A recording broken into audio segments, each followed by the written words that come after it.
these cataclysmic changes in our diet. The damage is real, it is preventable, and President Trump has ordered it to end.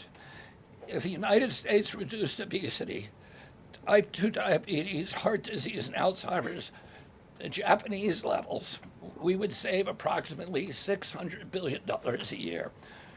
About 50% of Medicare's projected long-term deficit, or $5,000 per family annually. Current policy worsens the problem. 42 million Americans rely on SNAP, where common purchases include sugary drinks, candy, and chips. 78% of SNAP recipients are enrolled in Medicaid, and 90% of Medicaid spending goes to chronic disease. These incentives raise healthcare costs and undermine health. This must change.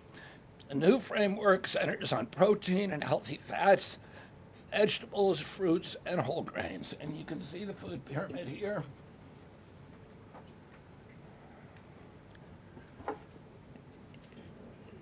It's upside down, a lot of you will say. But it was actually upside down before, and we just righted it. For the first time, the dietary guidelines directly address ultra-processed foods and set firm sugar limits in federal procurement, driving a significant reduction in added sugar in school meals. I want to thank President Trump for his leadership and the partners committed to ensuring that federal food dollars support real food and better health. Thank you. And I want to introduce my partner and friend, Brooke Rollins, who is an extraordinary collaborator on this. Thank you. Well, good morning, everyone. Happy New Year. What a honor to be here. I think this is Karoline's first press conference back, and what a great way to start the new year, 2026. I want to thank Secretary Kennedy. Your commitment to the well-being of Americans is such a blessing to this nation. We have been working on these new dietary guidelines really since almost day one. Bobby and I were voted on the same day and sworn in on the same day. So I think the partnership from minute one has been real and extraordinary. As Secretary Kennedy mentioned, America is in the middle of the worst chronic health crisis in our nation's history. Over 40% of the roughly 73 million children in the United States have at least one chronic health condition, and nearly 90% of healthcare spending goes toward treating people with chronic disease. Secretary Kennedy mentioned that, but it is really important to keep underscoring that fact. This crisis is unacceptable. It prevents Americans from living healthy and happy lives. And for decades under both Republicans and Democrats, federal incentives have promoted low quality, highly processed foods and pharmaceutical interventions instead of prevention. As a result, nutrient-dense whole foods grown by America's farmers and ranchers have been increasingly displaced. The Trump administration is acutely aware of this danger, and today this announcement is making a major step in doing something about it. Thankfully, the solution is simple and should be non-controversial: eat real food. This is the main message of the new Dietary Guidelines for Americans 2025 to 2030, which encourage households and schools to prioritize whole, nutrient-dense foods. That means more protein, more dairy, more healthy fats, more whole grains, more fruits and vegetables, whether they are fresh, frozen, canned, or dried. We are finally putting real food back at the center of the American diet. Real food that nourishes the body, restores health, fuels energy, and builds strength. This pivot also leans into the abundant, affordable, and healthy food supply already available from America's incredible farmers and ranchers. By making milk, raising cattle, and growing wholesome fruits, vegetables, and grains, they hold the key to solving our national health crisis. And President Trump is mobilizing government to ensure families across America have greater access to these healthy foods. In the past 12 months, inflation has slowed and wages have risen for the first time in 5 years. Under President Trump's leadership, prices for everyday staples are declining, and more help is on the way. Recent data show that fruits, vegetables, dairy, and proteins, including eggs, pork, and ground beef, are becoming even more affordable every day for our American people. American households enjoy the most affordable and abundant food in the world, and today's release only reinforces that reality. A healthy meal is within reach for all American families. These new dietary guidelines are a framework which is meant to be customized to meet the needs, the preferences, and the financial status of all American families. For example, a meal including such items as pork, or eggs, or whole milk, or cheese, tomatoes, other fresh and frozen fruits and vegetables, whole grain bread, corn tortilla can cost today right around $3 for that meal. $3. And soon USDA will finalize our stocking standards, which means that those businesses in America that take the SNAP benefit, what they are required to stock in order to take that benefit, by the way, that's almost 250,000 retailers across America, that very soon we will be finalizing that rule that will mandate all 250,000 retailers in America double the type of staple foods that they provide for America's SNAP households. This means healthier options will be in reach for all American families, regardless of circumstance, at levels never seen before in our country.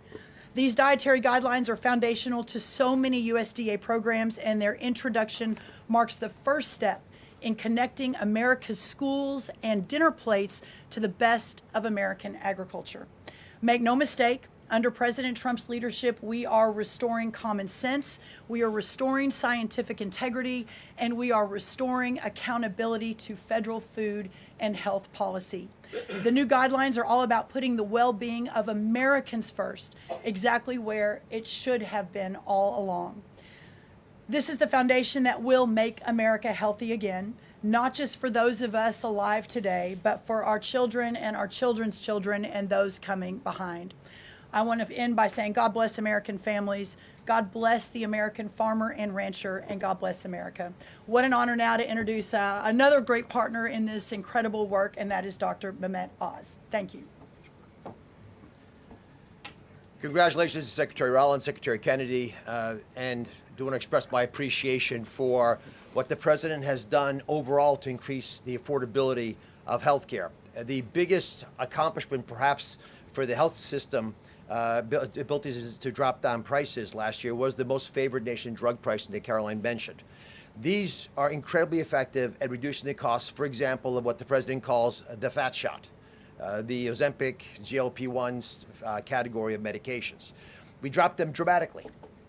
But the best way to reduce drug spend in America is to not need the drugs in the first place. What you're hearing today with these dietary guideline adjustments are going to be massively effective, and not just dropping the need for us to buy these weight loss drugs, but buy these expensive drugs for autoimmune problems. We have evidence that food is medicine when it comes to conditions as varied as mental health issues from Alzheimer's and depression to fundamental realities of how children learn in school. So the question then becomes, what is this actually going to do in dollars and cents? And I had the group at CMS run some numbers for us to try to give you concrete assessments of how much this will drop the spend that the federal taxpayer must make for Medicare and Medicaid. And I'm more optimistic today than ever that we can address the fast rising rate of healthcare expenses in America because of movements like this. Right now, we're increasing health expenditures in America at roughly twice the rate of the GDP growth. We will correct that if we can get America to be healthier, because you can't be a wealthy nation without being a healthy nation. So 2 numbers for you to remember. The first is $30 billion. Why?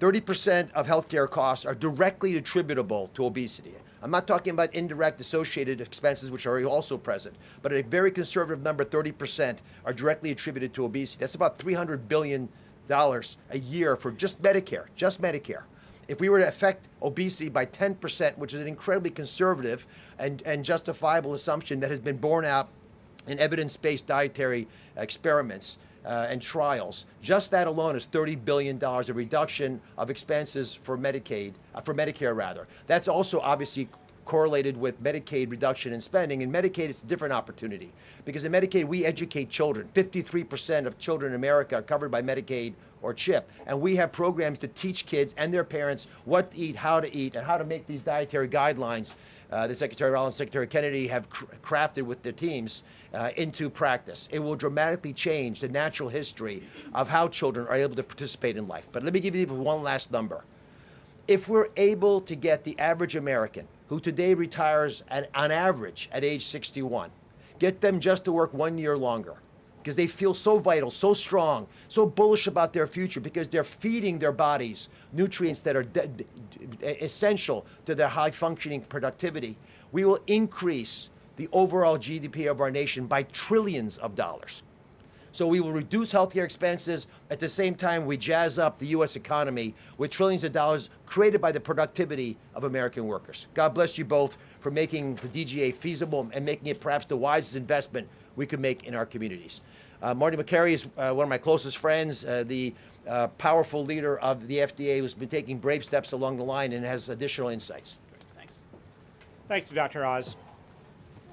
Today marks the beginning of the end of an era of medical dogma on nutrition.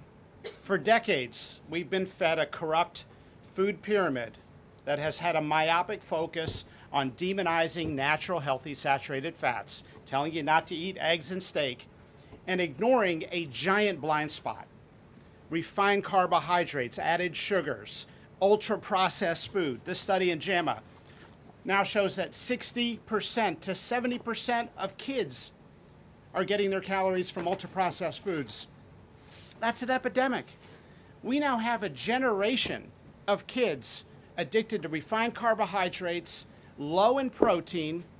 They are literally nitrogen negative because we've used old flawed studies that used urine nitrogen to estimate body protein metabolism, and they missed the mark. The old guidelines had such a low protein recommendation that we are increasing that by 50 to 100%. Kids need protein.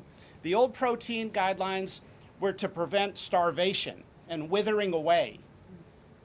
These new protein guidelines are designed for American kids to thrive, and they're based on science, not on dogma. We have 40% of our kids now with a chronic disease. It is not their fault.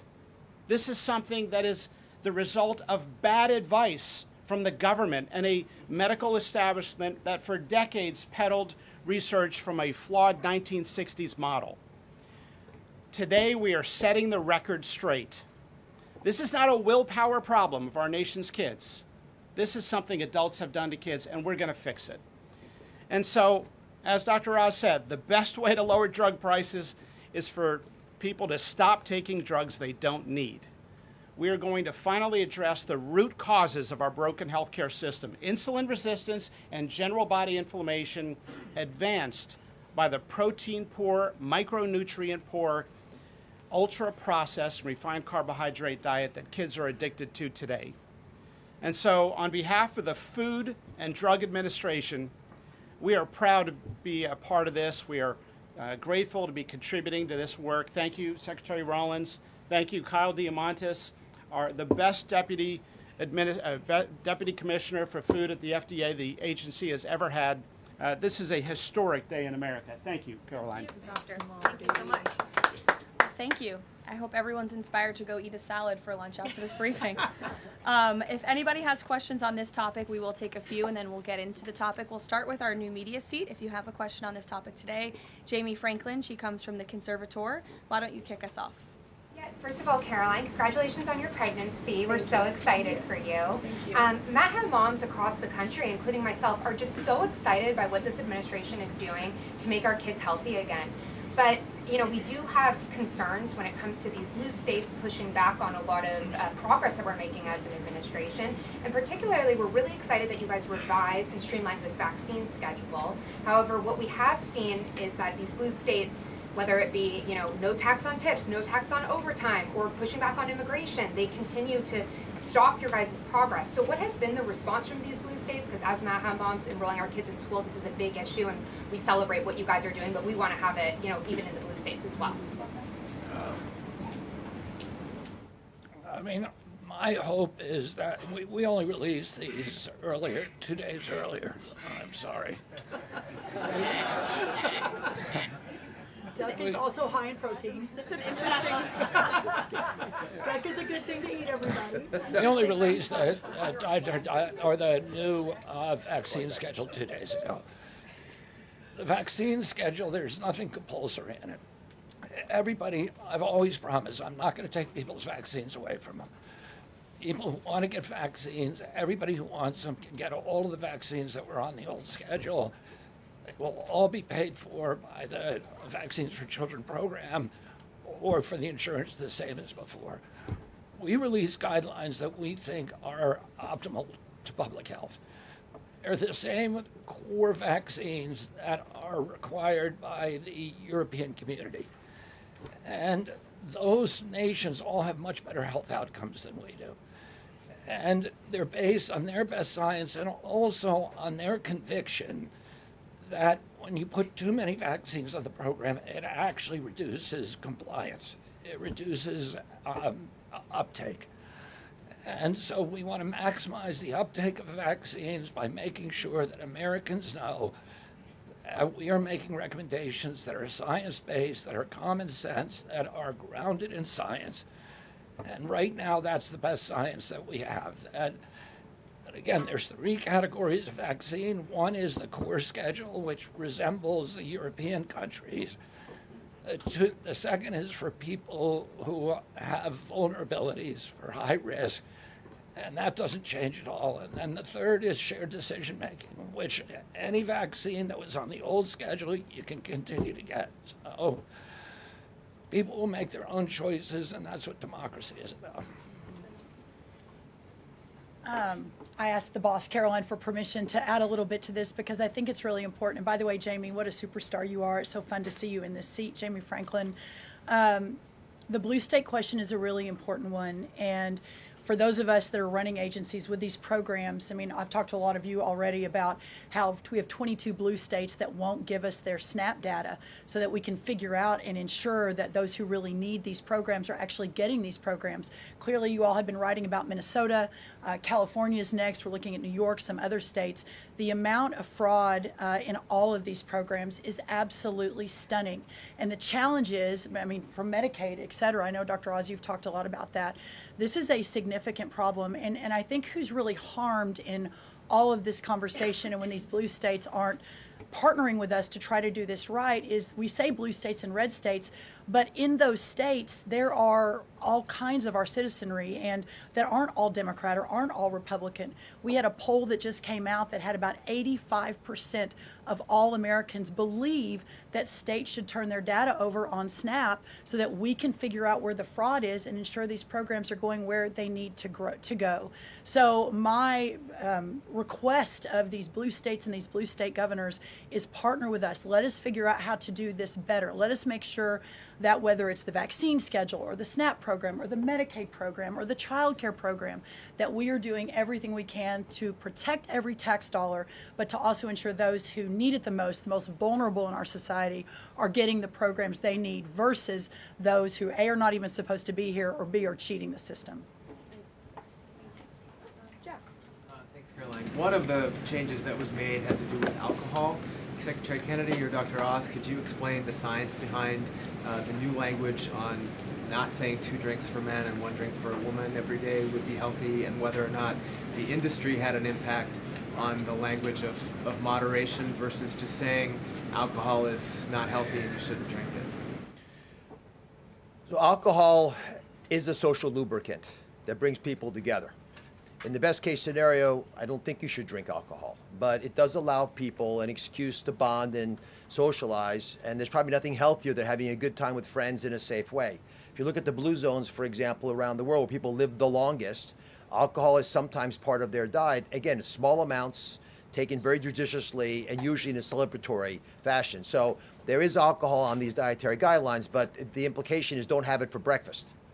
Right, this should be something done in a small amount with hopefully some kind of an event that might have alcohol added. But the general move away from 2 glasses of men, 1 glass of women, there was never really good data to support that quantity of alcohol consumption. That data was probably primarily confused with broader data about social connectedness. Take a couple more. John? Thanks a lot, Karoline. Secretary Rollins, I'm curious about with these guidelines. They're not mandates, they're guidelines. What are the practical effects of these guidelines on public schools all across the country?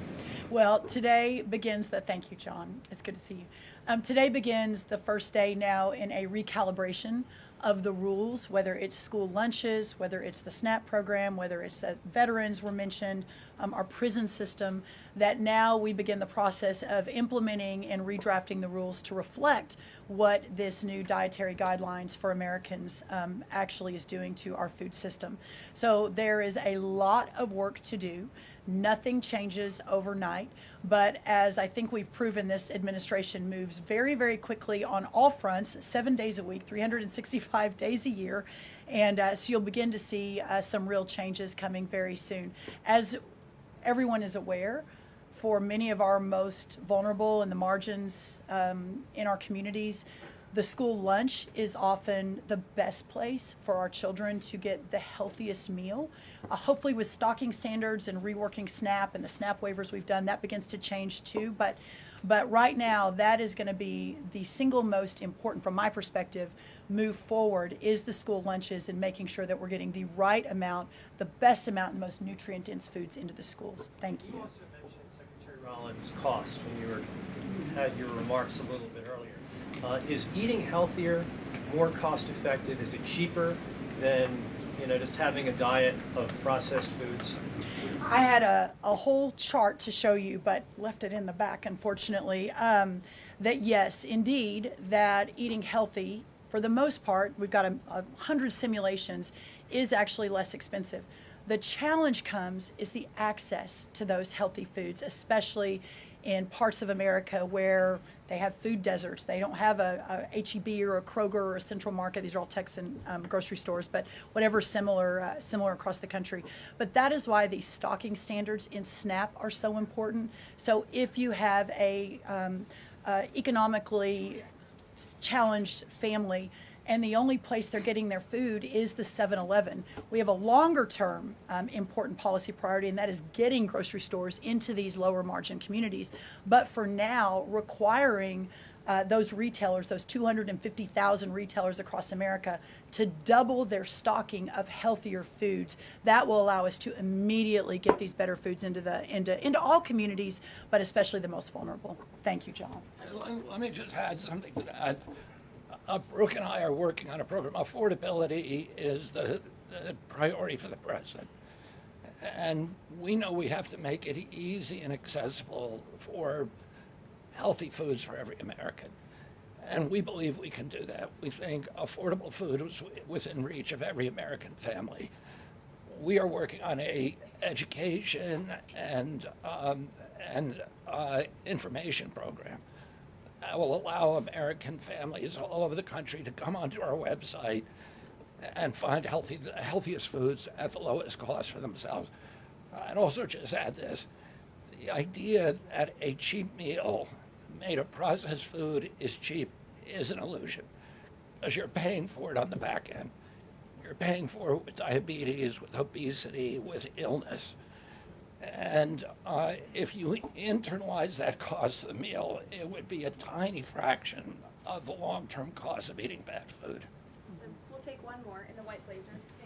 Caroline. Secretary Kennedy, you mentioned healthy fats, but also ending the war on saturated fats. Can you clarify how much saturated fats Americans should be consuming? I'm going to let Marty take that, since he wrote a book about it. Look, the old dogma in the 1960s, when Eisenhower had his heart attack and Ansel Keys said it was the saturated fat, that's never been substantiated. And so that flawed research has become dogma over the years, and eventually the conversation was sidelined. In this new guidance, we are telling young people, kids, schools, you don't need to tiptoe around fat and dairy. You don't need to push low-fat milk to kids. And we are maintaining the 10% of calories as saturated fat in the guidance.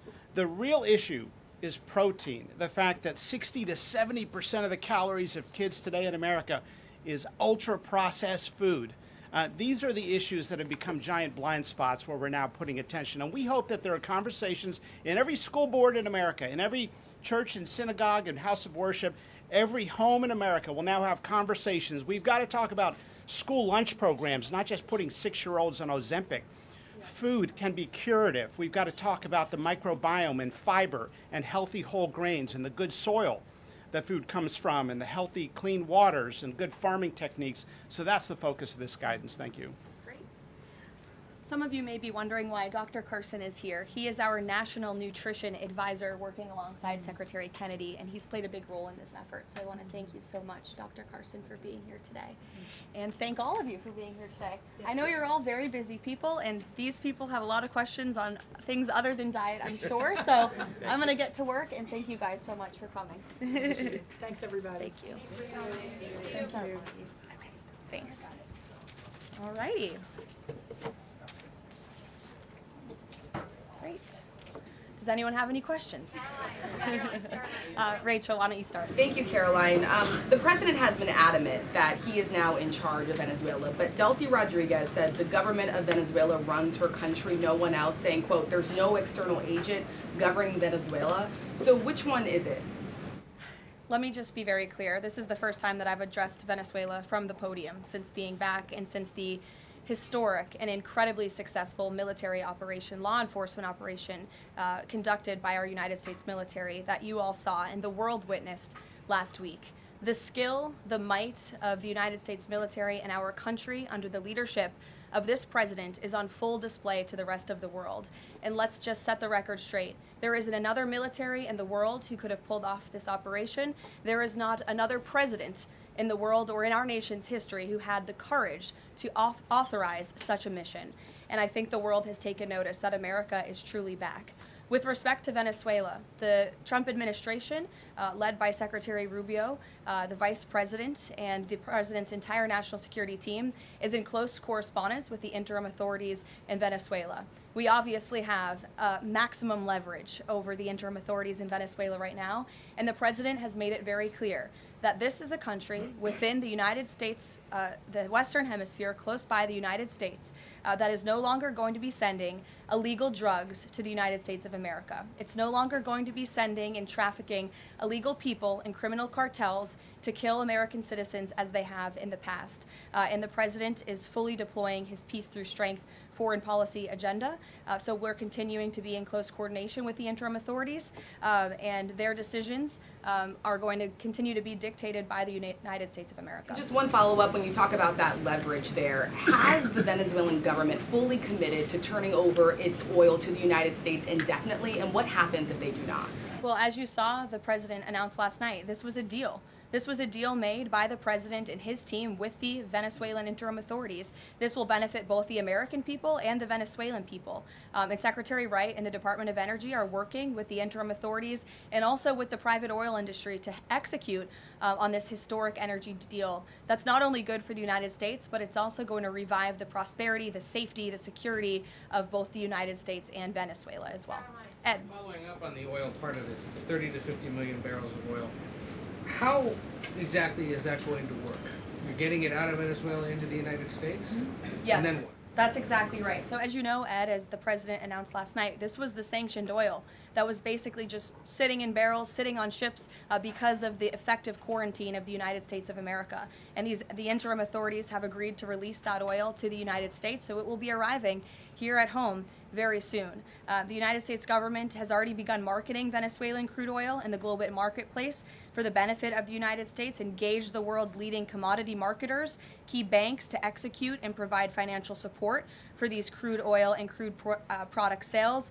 All proceeds from the sale of Venezuelan crude oil and products will first settle in U.S.-controlled accounts at globally recognized banks to guarantee the legitimacy and integrity of the ultimate distribution of proceeds, and those funds will be dispersed for the benefit of the American people and the Venezuelan people at the discretion of the United States government. It sounds like it requires a lot of private sector engagement and agreement And from there's the oil a- industry and the banking industry. That's Do you right. have that yet? There's a lot of private sector engagement that's happening right now. As you know, Secretary Wright, our energy secretary who's heading up this big project, is in Florida today meeting with some of these oil executives. And as we confirmed earlier, they will also be at the White House later this week. So they are absolutely eager to invest. They're eager about these opportunities. And Secretary Wright is a very well knowledgeable guy when it comes to oil and energy, and he's the perfect man for the job. Another corner of the world, Sure. real quick on Go ahead. Iran.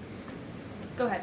So just to follow up on the oil, 30 to 50 million barrels is an initial tranche, if you will, and then what happens after that? What I won't get ahead of the plans that the president and his team are currently speaking with the interim authorities about, but rest assured, there is a long-term plan here. Secretary Rubio and the entire team are working diligently on it, and this is just sort of the first action that you all are seeing.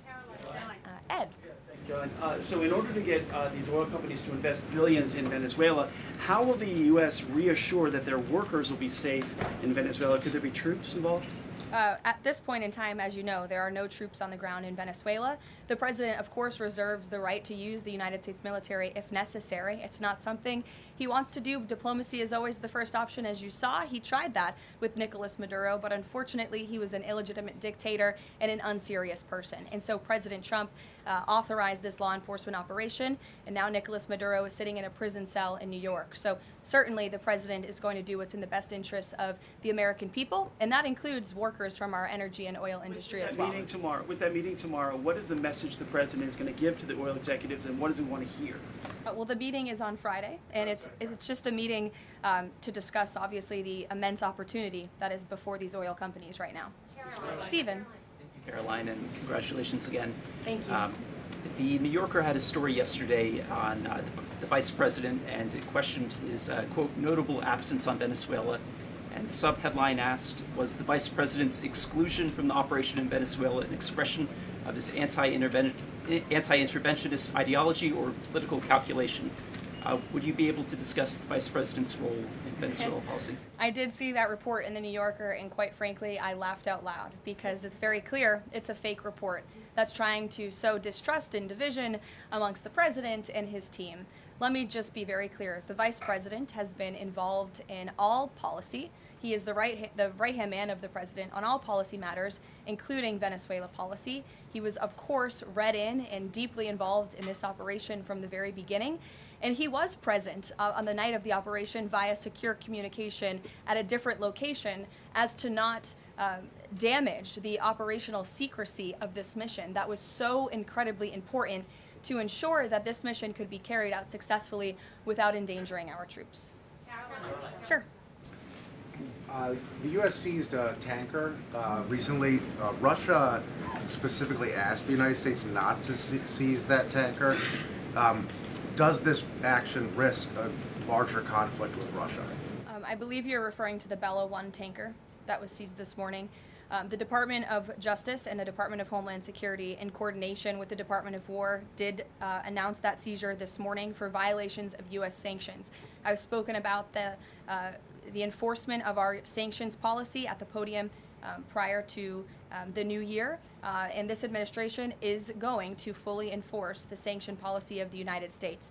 The vessel this morning was seized in the North Atlantic pursuant to a warrant issued by a U.S. federal court after being tracked, and this was a Venezuelan shadow fleet vessel that has transported sanctioned oil, and the United States of America, under this president, is not going to tolerate that. I would also just add the vessel had a judicial seizure order in the crew, so that means the crew is now subject to prosecution for any applicable violation of federal law, and they will be brought to the United States for such prosecution if necessary. Kelly. Caroline, Happy New Year to you. Thank you. You too. I'd like to talk to you about a couple of things real quickly. The first question about the Venezuelan people. As you know, there's some 8 million Venezuelans here, some of them celebrating in the streets. There are Venezuelans on the ground who are concerned about their safety. What does the Trump administration, what is it doing to actually help people in Venezuela understand that they will be secure throughout this transition? I think the fact that this president actually followed through on the long-held promise of the United States of America, the bipartisan promise to take down the illegitimate Maduro regime, should give assurance to the Venezuelan people and also Venezuelan Americans who fled this communist regime for a better life here at home, that this is a president who is serious about taking down illegitimate regimes and who is also serious about securing the security of the United States of America, including the Venezuelan American people. And I would just add that this is something that not just Republicans and President Trump have talked about for a very long time, but it is also something that Democrats have advocated for. In 2020, Chuck Schumer said that that at the time, President Trump had not brought an end to the Maduro regime. The Maduro regime is more powerful today and more entrenched today than it was when the president began. Now you hear Chuck Schumer out there saying this is reckless. The American people and the Venezuelan people should be in fear. But this is something that Chuck Schumer has long advocated for. Senator Chris Van Hollen, same thing, had said that the United States is going to use its leverage and influence to push for negotiations to transition to the truly elected leader. This was under President Biden. We know Maduro and his cronies don't want to go quietly into the night. The U.S. needs to work to ratchet up the pressure. Now, Senator Holland says it's an illegal act of war to get rid of Nicolas Maduro. So the hypocrisy is really astounding here, and thank you for giving me an opportunity to point it out, Kayla. Sorry, go ahead. Yes. So there are reports that the administration is demanding that Venezuela cut ties with China, Russia, Iran, and Cuba. Can you confirm? I'm sorry? Reports that the administration has essentially demanded that Venezuela cut ties with China, Russia, Iran, and Cuba. Can you confirm that? Well, those alleged demands were made in a classified briefing by Secretary Rubio, and I know that there's a lot of leaks coming out of these classified briefings, so I'm not going to confirm or deny or get into what the Secretary has said in classified settings to members of Congress. But I think that the administration has made it quite clear to the interim authorities in Venezuela that this is the Western Hemisphere and American dominance is going to continue under this president. If I could just ask, there have also been reports that the U.S. could potentially buy Greenland as one potential option on the table. What would such an offer look like? Is there anything monetarily you could provide, any detail there? Well, that's something that's currently being actively discussed by the president and his national security team. And I would point out that the acquisition of Greenland by the United States is not a new idea. This is something that presidents dating back to the 1800s have said is advantageous for America's national security. The president has been very open and clear with all of you and with the world that he views it in the best interest of the United States to deter Russian and Chinese aggression in the Arctic region. And so that's why his team is currently talking about what a potential purchase would look like. Karoline. Jackie. Karoline, just following up on Greenland, why not rule out taking it by military force? I know that past presidents and past leaders have often ruled things out. They've often been very open about ruling things in and basically broadcasting their foreign policy strategy to the rest of the world, not just to our allies, but most egregiously to our adversaries. That's not something this president does. All options are always on the table for President Trump as he examines what's in the best interest of the United States. But I will just say that the president's first option always has been diplomacy. Again, look at Venezuela. He tried ardently to strike a good deal with Nicolas Maduro, and he told him, I will use the United States military and you will not like it if you don't take such a deal. And look at what happened. With respect to Iran, the president said the same thing, right? He tried to have serious interest in a deal with the Iranian regime with respect to their nuclear capabilities. They were not interested, and so Operation Midnight Hammer happened, which was another remarkable military success under the leadership of this commander-in-chief. So the president keeps his options open, but diplomacy is always the first. Quickly, just one additional follow-up on that. Does the president recognize Denmark's ownership as part of the kingdom? Because there have been some Republican senators questioning, the claim that Denmark has to Greenland. Is the president in that camp with them, questioning the legality I have not heard him question it personally, but you're welcome to ask him yourself next time you have the chance. Sanctions are being lifted for Venezuela. We got to lift some sanctions to let the oil come in. Can you talk about that just very briefly? Yes, so the U.S. is selectively rolling back sanctions to enable the transport and the sale of Venezuelan crude and oil products to the global markets, yes. Karoline. Annie. Thank you. There are some reports from Venezuela that the country's leaders are cracking down on the population, specifically suppressing public expression of support for Maduro's ouster. Is that kind of behavior consistent with what the president wants to see, how the president wants to see the leaders take on the population? It would not be consistent, and I'll let the president's national security team speak further on that. I know they are well aware and tracking. Kelly.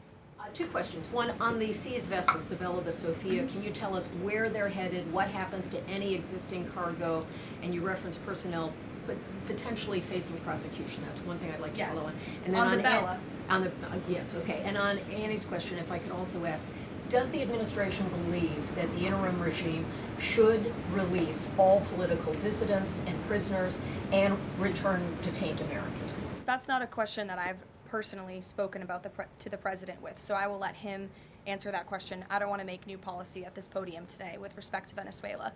With respect to the two ships that you mentioned, I spoke with you about the Bella 1. There was another vessel this morning, the Sophia, that in coordination with the Department of War, the Department of Homeland Security apprehended it.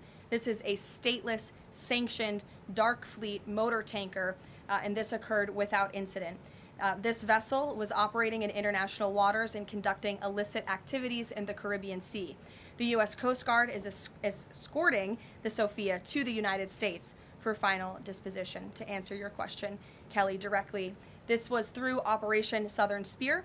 The Department of War is unwavering in its mission to crush illicit activity in the Western Hemisphere. And as the President has repeatedly stated, we're going to defend our homeland and restore security and strength across the Americas. Dasha. Dasha, go. Caroline, thank you and Happy New Year. Thanks, you too. Two questions, one on Venezuela, one on Greenland. You've repeatedly at the podium called the current leadership in Venezuela interim leadership. There are Republicans and Democrats alike that say they want to see elections in Venezuela. The president has said it's too soon to do that right now, but is there a timeline for elections in Venezuela? Is he committed to seeing that this year, for example? You just said the president has answered that question, so I will reiterate what the president has said a few times now to all of you, which is that it's too premature and too early to dictate a timetable for elections in Venezuela right now. Karoline, you just talked to Jackie about diplomacy first, right? The Danes have repeatedly said they are willing to collaborate on all of the concerns that the president has, whether it's more troops, mineral rights, intelligence sharing. Why does the president feel he needs to own Greenland and not and put out the threat of military action when this could be done through diplomacy? Well, who said diplomacy isn't taking place behind the scenes, Dasha? I mean, the president is interested in diplomacy. His national security team is as well. And of course, he's always willing to pick up the phone for everybody and hear out their concerns. But the president is the president of the United States of America, and he's always going to be very clear about what he views as being in our nation's best interest. Reagan. Caroline, I have a question for you on Venezuela, and then I'd love to ask you about Minnesota and Tim Walz. Sure. On Venezuela, I'm wondering, does the administration hope to start sending more Venezuelan migrants back home or have them self-deport if the situation in the country improves? As far as I'm concerned, the policies of the Trump administration and the Department of Homeland Security have not changed. All those illegally present in the country are subject to deportation. And I would just like to add how we got here.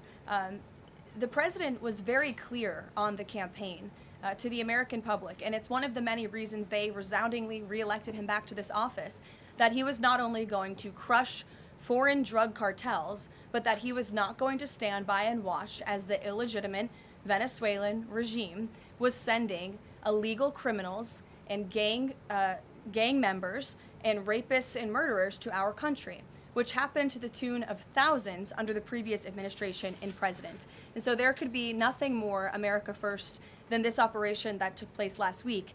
And I would just remind all of you in this room that there were innocent Americans like Jocelyn Nungare who lost their lives at the hands of dangerous Venezuelan criminals who were sent here by the Maduro regime. And that has been the president's North Star and guiding principle throughout his entire policy since January 20th.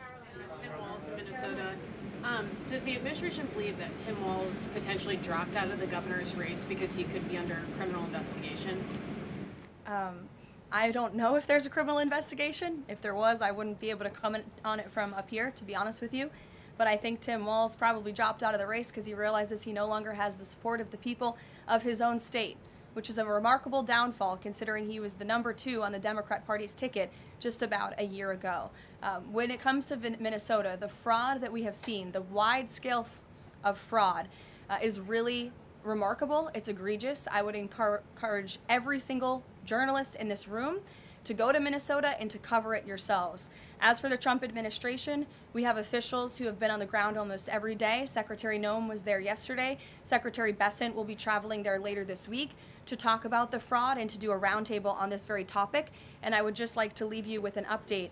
To date, the Department of Justice has charged 98 total defendants in several Medicaid fraud and related case programs. 64 were convicted, and 85 of the 98 charged were of Somali descent. The DOJ has also issued over 1,700 subpoenas, executed over 130 search warrants, and they have now added more attorneys to their office there to absorb the case flow. DHS is on the ground going door to door conducting large-scale criminal and HSI investigations. They have also sent approximately 2,000 agents to Minneapolis to assist with law enforcement and immigration enforcement. As I said, Secretary Noem was on the ground yesterday. The Department of Health and Human Services has also begun requiring a justification and photo evidence for all child care related payments nationwide, and they required Minnesota to conduct a full audit of all child care centers. They also froze $185 million in funding to Minnesota. And Dr. Oz, who was just here, also notified Governor Walz they're going to begin auditing Medicaid recipients and deferring payments on claims based on waste, fraud, and abuse. The Department of Labor is also conducting a targeted review of Minnesota's unemployment program.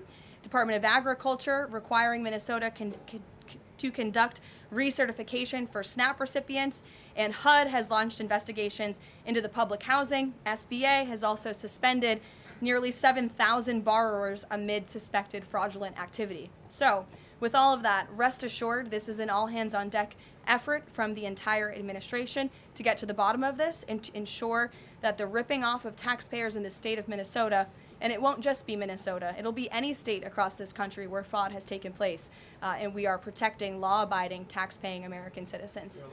Phil. Thank you, Karoline. Just to follow up on Greenland, there are treaties already on the books that give the United States access to the island. They can construct and maintain military bases there. We can house personnel on the island. The U.S. has control of landings, takeoffs, anchorages, etc. So I'm curious if you could just spell out for the American public, what specifically would the U.S. gain by taking control of Greenland that the U.S. doesn't already have access to right now? More control over the Arctic region and ensuring that China and Russia and our adversaries cannot continue their aggression in this very important and strategic region. And there would be many other benefits as well that, again, the President and his national security team are currently talking about. And Jeff, I'll give you another one. Welcome. A broad sort of stand-back question on foreign policy. Are you concerned about increasing tensions with Russia because of the tanker seizures? And how does the U.S. action in Venezuela impact the ongoing relationship with China and the President's relationship with President Xi? I think the President has very open, honest, and good relationships with both President Putin of Russia and also President Xi of China. He has spoken with them numerous times, as you know, since coming to office about a year ago, and I believe that those personal relationships are going to continue. But as for the President and the United States, he's going to enforce our policy that's best for the United States of America. And with respect to these ship seizures, that means enforcing the embargo against all dark fleet vessels that are illegally transporting oil, and only legitimate commerce, to answer your question much earlier, Rachel, determined by the United States is going to be permitted. And that's the policy of this administration, and he's not afraid to implement it. One more stand back. Just one more stand back. I just want to ask the last one. I remember asking the President at the very beginning of his term if he was committed to Article 5 and NATO, and he said yes. Has his stance on NATO or his commitment to NATO changed? Did you see his statement earlier today? He said, we will always be there for NATO, even if they are not there for us. And I think that answers your question directly. Yes. Just to follow up on what Jeff was saying there, will the president commit that if any NATO members are attacked, the United States will come to it? Again, the president addressed this directly himself this morning after seeing the coverage from all of you in this room on television, and he made it very clear, we're always going to be there for NATO, even if they have not done right by the United States of America. And they have finally increased their defense spending at the request of this president, but it was only because of this president that they did that. We'll take a couple more. Michael, go ahead. Thank you, Caroline. Happy New Year and congratulations. Thank Two you. questions, if You I too. may. One on healthcare, one on Mexico. On healthcare, the president says he wants Republicans to be flexible on the Hyde Amendment in order to pass healthcare legislation. What is the White House's message to pro-life voters who say federal funding for abortion goes against their values? Well, the president did not change the administration's policy. It was President Trump who signed an executive order protecting the Hyde Amendment. It's the Trump administration that has taken multiple actions on various fronts to ensure that taxpayer dollars are not funding the practice of abortion. What the president was saying yesterday was Republicans, and frankly Democrats too, need to show a little bit more flexibility so we can actually get something done with respect to the issue of health care. Republicans have amazing ideas. The president himself, as we spoke about earlier, has launched this Most Favored Nation drug pricing initiative, has cut good deals with Big Pharma. He wants to see Republicans and Democrats too, if they're willing, codify those executive orders into law so that these good deals can remain and these prices can continue to be lowered long after this president and this deal maker in chief is gone. Presidents talked a lot about health savings accounts and giving more money back to the healthcare consumer rather than to these giant insurance companies, and he's been very outspoken and tough on them too, and I think you'll see more and hear more from him directly on that issue. So he wants to see Congress get something done with respect to health care, and that was the point that he was driving home yesterday. Mexico, Caroline. Haley, President Trump says the drug cartels are running Mexico. What action does he need to see Mexico's president, Claudia Sheinbaum, take to prove that she's in control of that country, in control of those cartels? And does the White House believe she's able to do that without U.S. intervention? Look, I think the president was speaking very candidly and frankly about the reality on the ground in Mexico. Haley. Caroline, Happy New Year. I wanted to Thanks, ask you you too. about the seized tanker, the Vela. There were reports before this that Russia had sent a submarine to escort it. Was there any engagement with that submarine? And then was the deconfliction line with Russia used ahead of boarding that? Again, this was a Venezuelan shadow fleet vessel that has transported sanctioned oil. The vessel was deemed stateless after flying a false flag, and it had a judicial seizure order, and that's why the crew will be subject to prosecution. Mary. On Colombia, the president talked over the weekend and suggested that he would be open to an operation there. Should the president of Colombia be expecting Delta Force anytime soon? And then I had another one for you on California. That would be a very unwise question for me to answer, to weigh into. What's your next question? On California, can you share any more about the fraud investigation? The president said that there was one. Who's being investigated and where is it starting? Again, this is going to be a all-hands-on-deck government-wide effort. The president has directed all agencies across the board to look at federal spending programs in not just Minnesota, but also in the state of California to identify fraud and to prosecute to the fullest extent of the law all those who have committed it. Take one more. Sure. Thank you. Caroline, yesterday was the 5-year anniversary of January 6th. Democrats and mainstream media continue to push their big lie that it was an insurrection and that police officers died that day. The reality is that 4 Trump supporters died on January 6th and 2 women were killed by January 6th police. Everybody knows Ashley Babbitt was shot in cold blood by Capitol Police Officer Michael Byrd, but there was another woman, her name was Roseanne Boylan from Georgia, and she was pepperballed, gassed, and ultimately brutally beaten with a stick by January 6th police officer Lila Morris. The Biden administration and mainstream media lied and told Americans Roseanne Boylan died of a drug overdose on Capitol steps. Her family is now asking for an investigation. Is the administration aware of the circumstances of her death, and will there be an investigation finally? Well, for investigation, I will have to defer you to either the FBI or the Department of Justice, and I'm sorry to have to do that. But with respect to all of the facts that you just laid out, the White House relished the opportunity yesterday to actually create a new website to share the facts with the American public, but also all those in this room. We knew the media would be covering January 6th quite a bit because they think it's something that the American people are still believing their lies on. They think it's something that still helps their case against this president. Obviously not, or else he wouldn't have been reelected in an overwhelming fashion in November of last year. And so I would encourage everyone to take a look at the website. It's quite well done. And thank you all very much. It's great to be back with you.